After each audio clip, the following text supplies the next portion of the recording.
Ingon ani na pud nga kakanin ang ato ang lutoon karon, gwapa og dali ra kayong buhaton. So kung ganahan ka ani kay sundalang gyud ni hangtod mahumano para makuha nimo ang ato ang proseso sa pagluto ani.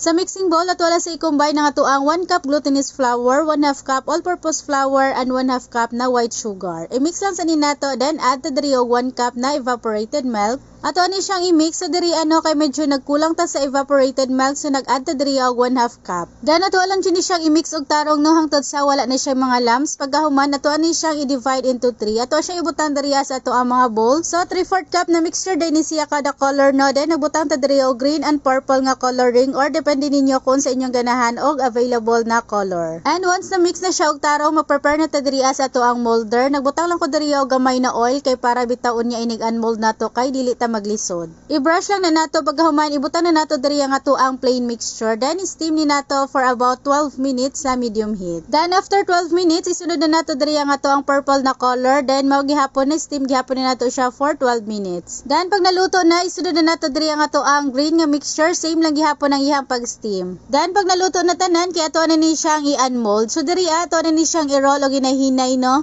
Then ato ni siyang i-coat diri sa ato ang toasted na sesame seeds. Pwede ra pud kay mo mogamit og desiccated coconut. So ingon na ra kadali buhaton ning ato ang lami og gwapa nga kakanin. So maoradi kan salamat sa pagtan-aw. Bye-bye.